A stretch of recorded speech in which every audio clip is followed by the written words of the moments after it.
আসসালামু আলাইকুম রহমতুল্লাহ। আমি আসলে বিগত 6 মাসে নতুন কোনো বই পড়তে পারিনি। তো আমি যখন প্রথমেই অনেকদিন পর একটা নতুন বই হাতে নিলাম, তো এটা তো শুধু বই বললে আসলে বলাটা কিছুটা ভুলও হবে। পবিত্র কোরআন মাজিদের একটা সারমর্ম চোখের সামনে।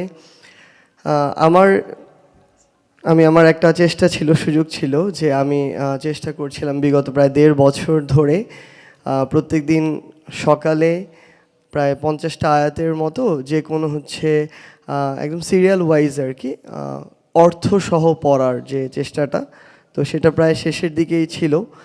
তো সেই জায়গায় আমি যখন এই বইটা হাতে নিলাম, আমি দুইটার মধ্যে একটু পার্থক্য করছিলাম আর কি।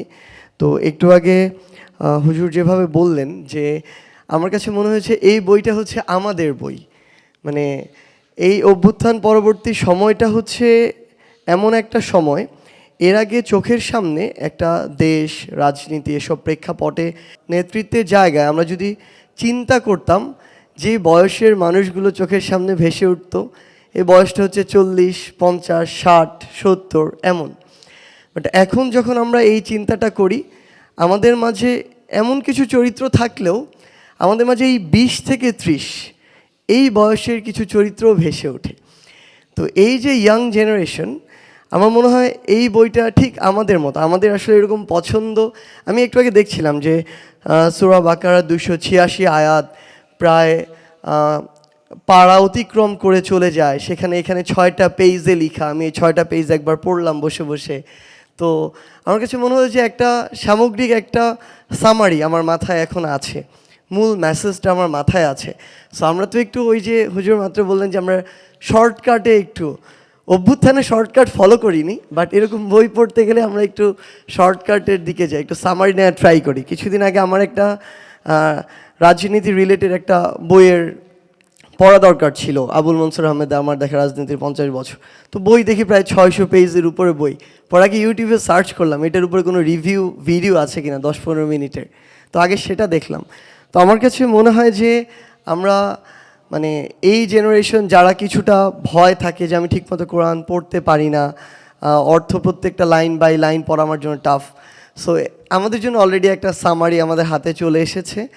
এবং আমার মনে হয় যে আমরা যারা এই তরুণ প্রজন্মের প্রতিনিধি, আমাদের প্রত্যেকের বুক সেলফে, মানে আমরা একটা জিনিস হয় কি, আমি আমার বুক সেলফে কখনো একদম সবার উপরে একটা জায়গায় কোরআনকে রাখি না। আমার হাতের কাছে একদম যে জায়গাটা, চেয়ারে বসলে যে জায়গায় হাত দিলে পাবো ওই জায়গায় রাখা, সেলফের মাঝামাঝি।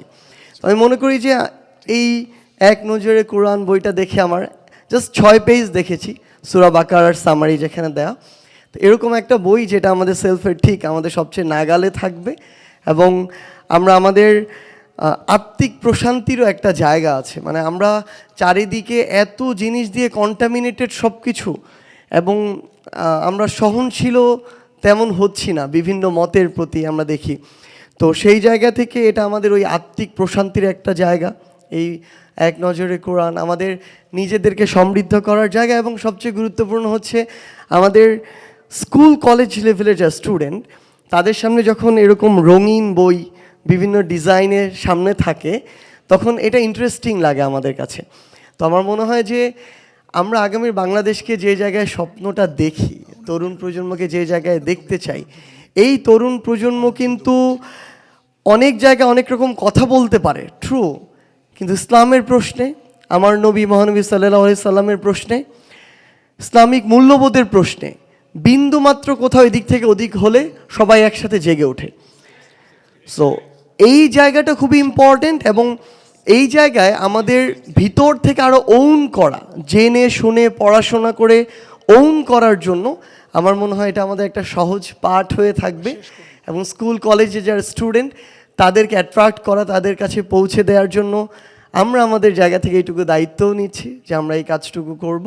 এবং আপনারা আমাদের জন্য দোয়া করবেন। আমরা ভুল করছি, ভুল থেকে শিখছি, কিন্তু আমার শেখার এই মানসিকতা আমাদের আছে।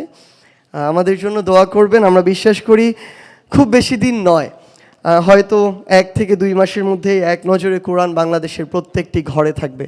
আসসালামু আলাইকুম।